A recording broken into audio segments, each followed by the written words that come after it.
Hello, everybody, and welcome back to your latest Manchester United news. Now, in this stream, listen, it's a very, very hot day today, so sorry if I'm a bit off it, but we'll be talking about Fernandes and Tottenham pushing for that deal. That is kind of what has been the main story from today. We'll go through all the news. We've got some big developments coming in on that deal. Then we'll also talk about what does that obviously mean for Manchester United and next steps going after that. And yeah, we will have a conversation about Bruno Fernandes potentially leaving. We've got some news on Camavinga as well, and we'll go through all of it. Expect this show to be, I think, between 30 and 35 minutes. We'll go through all the latest Manchester United news. And again, like I said, don't forget, leave a like, comment and subscribe. Let me know your thoughts in the comments on all the news. I'll go through them and I'll have a look what's been said. But yeah, listen, Tottenham, the main sort of stories come out from sort of your Samuel Luckhurst, your sort of Manchester Evening News, your Sky Sports, your Fabrizios, your Ben Jacobs, all these sort of people, and they're basically saying that Tottenham are considering making a bid for Matheus Fernandes, or are willing to pay up to £85 million. Manchester United are weighing up whether to submit a bid of their own. United previously valued Fernandes at £60 million, but they may be prepared to increase their offer as they closely monitor developments involving other interesting clubs. There is quiet confidence that Manchester United will sign Matheus Fernandes, and he will be the second midfield signing after Ederson. Real Madrid expect Matheus Fernandes to join United, and Arsenal called their interest in the Portuguese international. Tottenham have been linked with Fernandes, but sources have doubted the seriousness of their purported interest. Sources in Portugal still anticipate a move to United for Fernandes, seen as a worthy alternative to Elliot Anderson. Tottenham are considering making a bid. Spurs are understood to be willing to pay £85 million. For him. Tottenham are considering making a bid. Spurs are keen to pay £85 million. Again, that's what I've mentioned, and this has just come out from Ben Jacobs on it in the last hour or so, actually 47 minutes ago. So he said Spurs are in advanced talks with Matheus Fernandes as they rival Manchester United for the West Ham midfielder. Fernandes is one of the top targets, as exclusively revealed.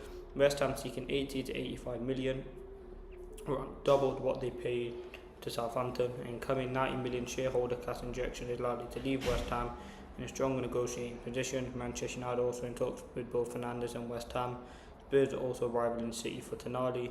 Spurs, United and Arsenal all have Alex Scott on their radar, who Bournemouth hopes to sign a new deal, and movement expected now in the next days and weeks on all fronts as clubs enter into the new financial year. So hopefully now, like I talked about yesterday, it's been very, very slow around Manchester United at the moment, but hopefully in the next few days now we do get some big development on the Matheus Fernandes story. Now, what do I think will happen? I feel like he will end up at Manchester United. I know obviously there's a bit of bias in that with me being a Manchester United fan, but I do genuinely think he will. If United have acted right in this deal and have put all their sort of, not all their eggs, but they've sort of focused on Matheus Fernandes, they're adamant they want to get the deal done. He's someone who does want to join United, but again, what's also been said is, regardless of what the player wants, the club that he will go to will be the one that offers the best financial package to West Ham and the agent. So it's not really the player's preference in this, which is interesting, because if it was, I think he would obviously went to Manchester United. And what we kind of probably need to happen is Matheus Fernandes to ultimately go to West Ham, go to his agent and say, I want to go to Manchester United, like Mbeumo, like Cunha did, and that will ultimately accelerate the deal. I feel like £80 million, listen, it's a fee that you have to sort of agree with, even if you don't.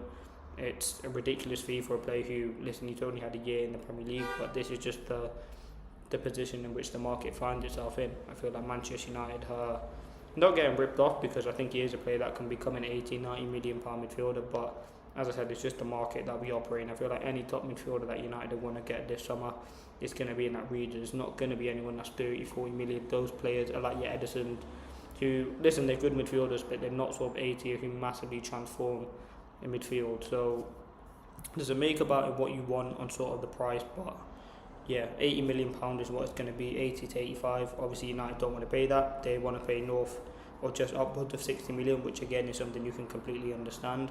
I feel like Matheus Fernandes, it will be a saga that hopefully will be over in the next few weeks, and we know that United are showing a lot of intent, and he is the player they want to go out and get. So yeah, we will have to wait and see what does happen. I feel like, again, like I've been saying for a while, we just have to be patient and hope that this deal does kind of smooth out. I feel like he is the top choice for United, but that doesn't mean that United are going to 100% sign him. There are other options out there. There are other players out there that United could bring in. and that's ultimately the story, and that's just the way it goes. To be honest with you, I feel like Manchester United are a team who they talk. I seen a clip earlier from it was Omar Barada in a transfer special podcast with Manchester United, filmed a few weeks back, and he said they would not allow any agents to sort of swindle the way in which Manchester United want to act in this window. So we know sort of one of the main stumbling blocks, obviously being West Ham, but it's also the agent in George Mendes, who's Mateus Fernandes' agent. He's the guy who sort of is the big sort of problem in this deal. He wants the best feed for him and also for West Ham and also the player, and that's something that is the sort of stumbling block at the moment. But yeah, I feel like it will be a deal that will be resolved soon. Again, it's just a deal where, because United are going for players that all midfield, all clubs want, it's going to be very competitive. And obviously Tottenham, I mean, fair play to them, they've shown a lot of ambition in this window, rivaling City for Tonali. They're happy to pay £85 million for Fernandes. They obviously have the money to do that and that investment there. So you got to credit to them. As I said, they've signed a lot of Premier League proven players already, with experience in Senesi, Andy Robertson. There's a few others. They're getting rid of Vicario. They're bringing in keepers. They're doing well in the window, and credit to them. I feel like you have to sort of respect the ambition. Obviously, after finishing 17th in back-to-back seasons, and obviously this wasn't the season they expected after winning the Europa League, it would make sense for them to go and do that. But yeah, credit where credit's due, man. I feel like you've got to give Spurs a lot of respect. They're the team at the moment in the Premier League that have shown the most ambition, has signed the most players. And again, as I said, it's a total credit for them. Now Manchester United have to do the same. Now, there's been some talks about the Tchouaméni and Camavinga situation. Now, this is what's being said. It's coming out from Mario Cortegana, who I think he's an Athletic sort of journalist in Spain or something like that, but it's come from the Athletic and him in the joint piece. And what's been said is Real Madrid and Jose Mourinho are open to hearing offers for 23-year-old Camavinga, but those close to the place say it's impossible for him to leave. This situation has led. This has led to a situation where offers for Aurélien Tchouaméni, who's obviously 26, would be considered. He could be of interest to Manchester United. Valverde, meanwhile, is not on the market, and nor does he want to leave despite his dressing room fight with Tchouaméni in May. A departure in midfield is seen as necessary to make room for the creative player. Real Madrid feel they are lacking. Mourinho's preferred choice is Fernandes, who Chelsea are looking to expect 120 million. 25-year-old Argentine international looking for a new start, and his preferred destination is Madrid. West Ham Mateus Fernandes also being discussed, by there's competition from Tottenham, PSG and Manchester United for the 21-year-old Portuguese midfielder. So listen, it's going to be a competition for players, we know that. I feel like obviously Mourinho's coming in as a new manager. He's going to want to have a look at the squad, and there's going to be players that he don't want, players that he does want. And Camavinga, Tchouaméni, their sort of futures have not been decided now. In terms of Camavinga, if he's not wanted by the manager, as much as he would want to stay at the club, ultimately that would leave him to have to find a different club. And he is someone that I mentioned a few days ago. I would 100% take at United. I feel like he'd be a better player than Ederson. He's definitely an upgrade on Ugarte. He can play 6, he can play 8, he can play left back. Like he's a very versatile player. I'm not saying Manchester United would be bringing him to play at left back, but he can definitely do a job there. And has done there for Real Madrid. So listen, I really do like Camavinga. Tchouaméni, you all know he would be the guy that I'd go and get him as your number 6. I feel like if you bring in Mateus Fernandes, he would be valued as a number 8 in my opinion. And I think Tchouaméni would be the guy you go number 6, cover the back line, shield, protector. And someone, listen, I was watching a few clips of him today. His passing is elite, so I know it's a comp, and that's where they obviously show all your good clips. But some of the passes that he was making over the lines, dink passes, crossing into the box. Listen, it's not going to be everything's not going to be replicated at United, but he certainly does look like a player of talent. And at 26 years of age, you would expect to have at least 5 or 6 years at Manchester United, good years anyway, and then see what happens from then. So, listen, I think Tchouaméni would be a very good option for Manchester United to have. Again, it does depend obviously on Real Madrid's pursuit of Chelsea player Enzo Fernandes, because that can obviously be a very difficult deal. I don't think Chelsea are open to selling him. I think he does have like 7 years left on his deal. Let me have a look. Enzo Fernandes contract. I'm sure he does. Yeah, he has a contract until 2032 after signing 2023, which is ridiculous, by the way. So he still has, what we in 20? He's still got 6 years left on his deal, which, again, is not going to be sort of easy to get him out of Chelsea. But I'm sure Chelsea are open to sort of releasing him or getting rid of him. Obviously, it's going to be a ridiculous fee, but we know Real Madrid will do that. How many players have they bought for ridiculous money? And listen, you look at sort of their business so far in the window. They've obviously got Cucurella, who I think cost 50 million, let's say. They've got Dumfries for 20, and then they've got Konate and Bernardo Silva on free. So, listen, they can definitely afford to spend money. I feel like they're obviously pursuing Rodri as well, so they want a midfield overhaul. And again, that could potentially create benefits for Manchester United. So we will have to wait and see what does happen on that. I feel like it's going to be... it's not one of those where I think United are kind of waiting on Real Madrid to do their business and then saying, no, we're going to go get Fernandes or we're going to go get Valverde. United have their targets in mind and would have had them for a while. They'll obviously be constantly communicating with Michael Carrick and giving him the update. I'm sure he'll be seeing all the updates as well. But yeah, it's looking like Tottenham are leading the race for Matheus Fernandes at the moment, and that might lead to Manchester United looking at other players, to be honest with you. But yeah, I feel like he is someone who, for me, would be a good idea. Enzo to Madrid, Tchouaméni to United. I feel like that is definitely something that could happen. That's just a tweet I'm seeing from Mark Goldbridge. Only United's wage limit can defeat us now. And that, listen, I don't think the wages are that much of a sort of stumbling block for my opinion. In my opinion, I feel like he's on around 240k a week. I think at to on about 240 grand a week, which is not sort of the most ridiculous wages. And I feel like he is a player who, for me, would do a very, very good. Yeah, I feel like that's definitely something that can happen. So yeah, I feel like we just have to wait and see what developments happen with the midfield, and what pursuit means for him, in terms of Camavinga, Tchouaméni joining Manchester United.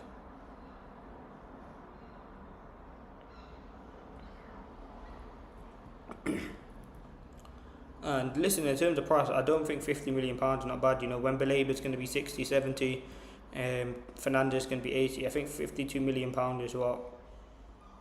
£52 million is what's going to be demanded, and I think that's not bad, to be honest with you. So yeah, we will have to wait and see what does happen.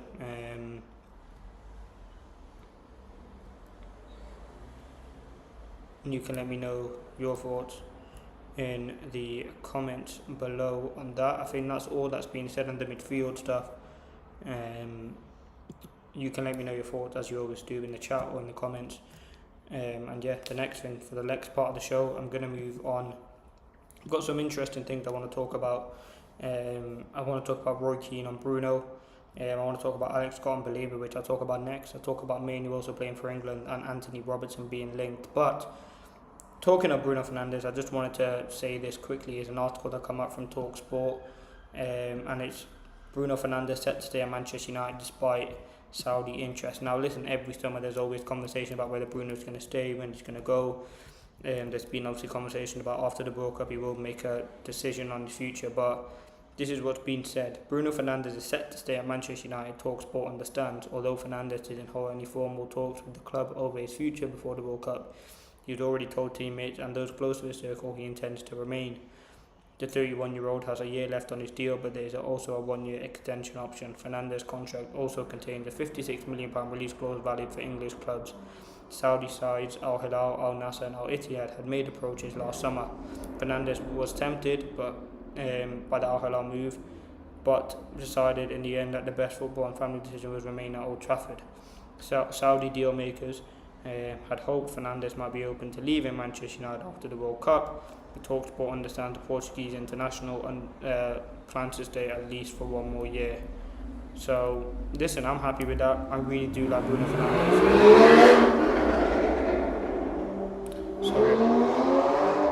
Sorry about that. But yeah, Bruno is my favourite Manchester United player at this moment. I think he's got everything you'd want. He's had a decent sort of game yesterday for Portugal, and he's looked decent so far.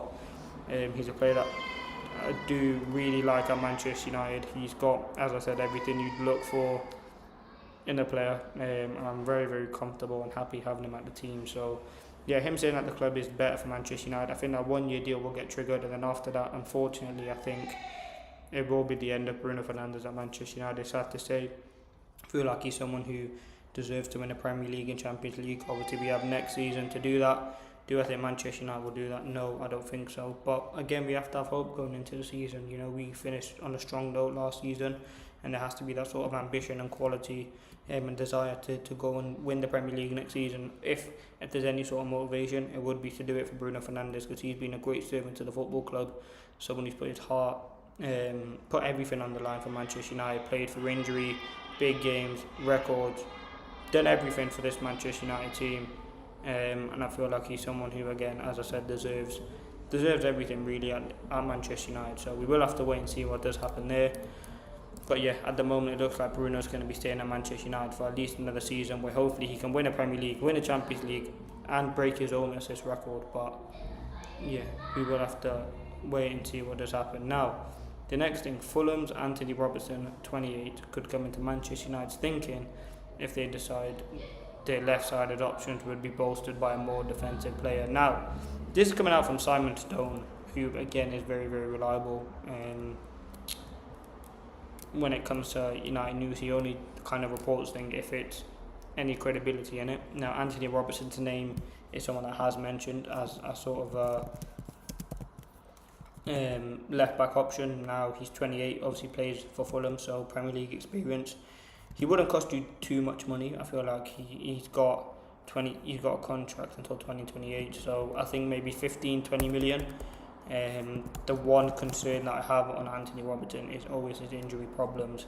He's someone who has struggled massively with injuries over sort of the last few seasons, and if I read you off some of them here, so just last season alone he had two knee problems and a knock, which made him miss 69 days for Fulham.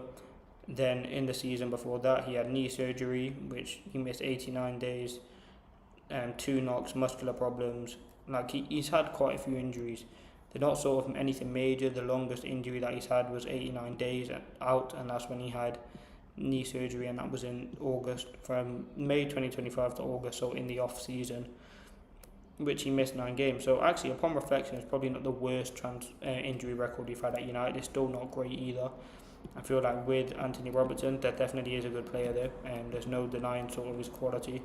I feel like he's got experience, he's got talent, well, not talent because he is 28, but he's got final third ability. He would provide cover for Luke Shaw, but the risk is, again, if he does get injured, we know Luke Shaw's got his injury problems.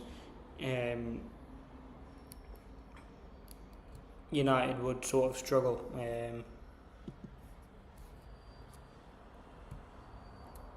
So yeah, it will be sort of a difficult deal to get done, but that doesn't mean that United can't do the deal and he can't become a good player at United. But I feel like there's probably greater risk. There's greater risk than rewards, to be honest with you. But we will have to wait and see what does happen. To be honest, on that move. But yeah, you can let me know your thoughts as always in the comments. And Anthony Robertson, you know my stance on the left back. Manchester United need one. We have to go out and sign one. Whether that is sort of, it's not going to be Nuno Mendes, probably not going to be Lewis Hall, but if that's Nathaniel Brown, we need some sort of cover in that left back position going into next season. We can't rely on Luke Shaw. We can based off last season, but I think this season is going to be a lot more difficult. And it's going to be a harder season for Luke Shaw, so we can't rely on him as much this season. So United have to sort of go out, bring in a left back. I'm not really bothered who it is.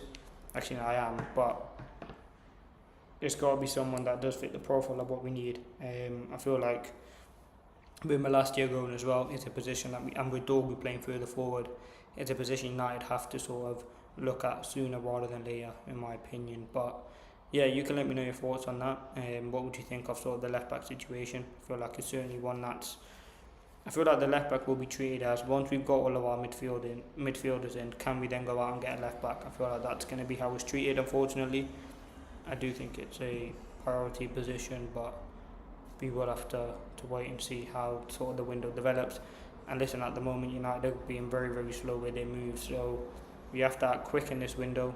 And once we get our players over the line, then we can definitely focus on bringing in a left back, a striker, potentially a backup goalkeeper.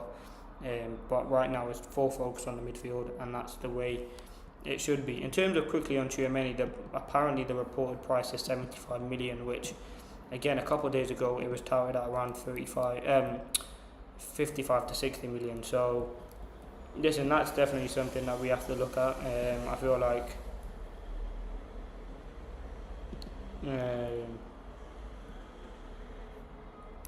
yeah, it's something that United have to look at.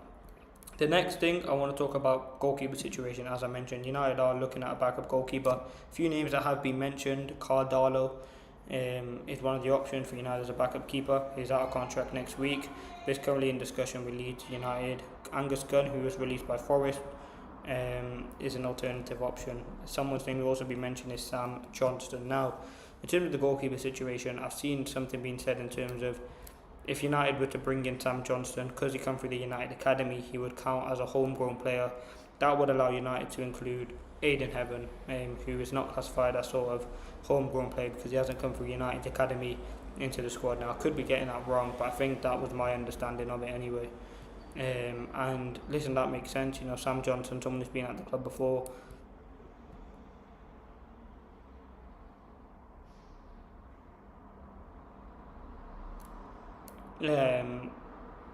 But yeah, I feel like goalkeepers needed is not a position that we're going to sort of cry over. I think any goalkeeper that would come in out of all the names that I mentioned would be decent. They're not going to play many games. I mean, it'd be interesting to see how Carrick approaches the cup games. Would he play a second choice keeper, or would he just go with Le Mans? I think it was in Darren Fletcher's game when we played Brighton. He played Le Mans in goal, so it will be interesting to see. I feel like it's always good to have a decent second choice you can rely on. We've had some decent ones over the years, but yeah, I mean, Bayinder's a shocking one, so hopefully we can make some improvement on that, to be honest with you. We're looking at bringing in some other players, or a better keeper really, but I'm happy with Le Mans going into the season. Alex Scott and Blaber viewed as attainable options if Manchester United have the funds to move for a third midfielder. So it's looking like Matheus Fernandes is going to be the one that United go for next. If they can't get him, then potentially look at a third midfielder, and that would be it would be a Blaber or an Blaber or a Alex Scott. Listen, what I would do if I was United, let's not sort of beat around the bush here. We know United need midfielders. We know United have sort of the power to bring in anyone they want, really. For me, what I'd go and do, get 65 million, go give it to Real Madrid, say bring in Tchouaméni, he would be in number 6. Go get 75 million, put in that opening bid for Matheus Fernandes, see what happens with that, go and get him. Then, if you have money left over, go and get Carlos Baleba. Like, United are just being, obviously they don't want to get ripped off, but listen, Tchouaméni is a premium centre mid target, who is gettable this summer. If Real Madrid want to go a different way profile-wise and the Mourinho, Manchester United should take this opportunity.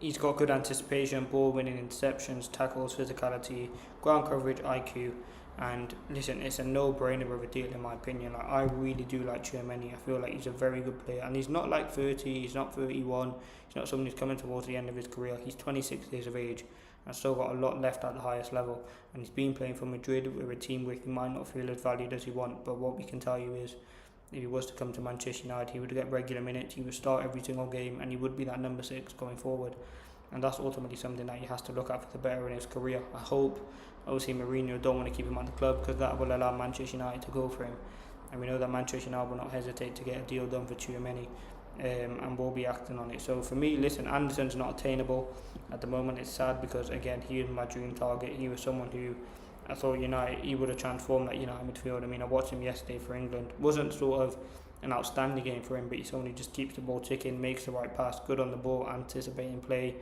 knows when to jump. Like, he's a very, very good player. And yeah, I feel like he's someone who, for me, would add so much quality to this United team. But if you can't go get him, why not go get someone that's won the Champions League, played for Real Madrid in big games, very good on the ball, versatile, quality on the ball, physicality, really very, very good, who will massively improve the midfield and will complement Kobbie Mainoo. So yeah, a lot of people are talking about it, and hopefully Endo Fernandes just go to Real Madrid, and they're working on that deal. So yeah, you can let me know your thoughts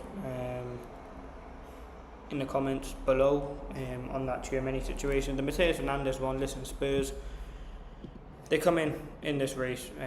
They want to obviously sign him. They view him as a very, very good player, which is not they're not wrong. He is a top player. They want to obviously bolster that midfield.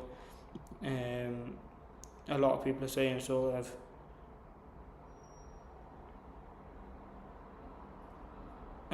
walk away from the Matheus Fernandes deal, and I can understand that. He is United's main priority at the moment, Matheus Fernandes. That's the deal they want to get done. He's the player they want to bring in. And ultimately it makes sense for United to go and do that. I feel like the confidence is there to get the deal done, and it's just about biding our time. Obviously it'd be interesting to see what Spurs' first bid is. I'm hopeful Spurs do put a bid in, because then that will show United's genuine intentions. If they are serious about getting Matheus Fernandes, then once they put their bid in, that would urge United to go put their bid in, and hopefully we get to see some sort of ambition then and some fight shown by United to go get that deal done. So maybe Spurs actually putting in their bid will actually be a good idea and will be to the benefit of Manchester United. But yeah, we will have to wait and see what does happen on that. I'm hopeful a deal can get done. I'm confident a deal will still get done. Again, it's going to come to a point where United have to make a decision whether they want to sign him or they want to move on to other options, and United do definitely have options out there. Tchouaméni, Alex Scott, Belabor. It's not like United have short of options. So yeah, we have to make a decision. My dream would be Tchouaméni as the 6 with Ederson as cover, Mainu and Fernandes as the 8, that's Matheus Fernandes, and then Bruno, and you can have Mainu or whoever you want as the 10 replacement, or Cunha or whoever, but they were the 4 that I want. Tchouaméni, Ederson as the 6s, Matheus Fernandes and Mainu as the 8, and ultimately we can roll from there. But yeah, at the moment it's dragging at the moment, and it just seems like United are just biding their time. But I would go out and get Tchouaméni, to be honest with you. I think he is one of the best number 6s in Europe, to be honest with you. But that's just my opinion. Now, the next thing I want to talk about for the last part of the show, Kobbie Mainoo, first start for England. Now, listen, I'm obviously been watching a lot of the World Cup games and been seeing sort of how England have played across their 2 games. Now, don't get me wrong, Rice and Anderson, they haven't been appalling, but I'm sure Kobbie Mainoo deserves a start. There's no point taking him and not playing him. I feel like, obviously, Rice, apparently he limped off the game after the game against Ghana yesterday. So listen, I would start Mainoo. I feel like Mainoo can offer a lot for this England team. I'm not saying he's going to be the sole reason why they win it, but he can add an element of control and just mix it up for England, to be honest with you. I think he gives you a unique profile. He's a very talented player. It's not like he's played on the big stage before. He's the youngest player to play in a semi-final for England. I think he was only 19 years of age at the time, so it's like he can deal with the pressure moments, and I think he's someone who for me would be a perfect player in this game for England. So yeah, that's something that I've mentioned there. I feel like Mainoo deserves the chance. He's shown it at club level, and it's thankful to Carrick.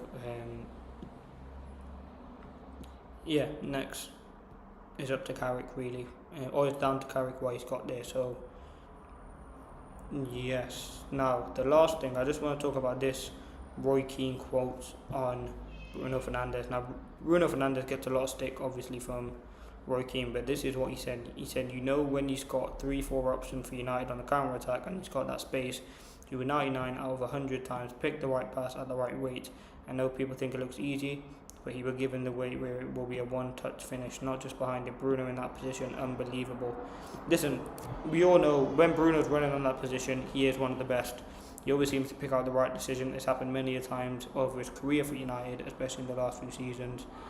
Bruno is a ridiculous footballer, and it's just nice to see praise from him. It's been a very good start to the World Cup. The last game for Portugal was relatively good, and he's looked very, very confident. So yeah, I'm hopeful it's going to be a big World Cup for them. But yeah, listen, that has been your latest news. I'm going to wrap it up there. It's literally, I'm sweating all over the place. Like, it's been a very, very hot day in the UK. But yeah, listen, you can let me know your thoughts on the news. Obviously, Matheus Fernandes, I feel like it will sort of quicken up in the next few days. Even if that means United missing out on him, so be it.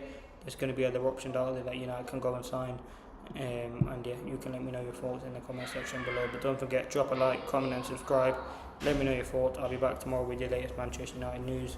Again, hopefully we get some big updates. Hopefully it's a bid going in, or there's some major breakthrough on the deal. But thank you for watching. That's been me on All Things United. And yeah, I'll see you on the next one.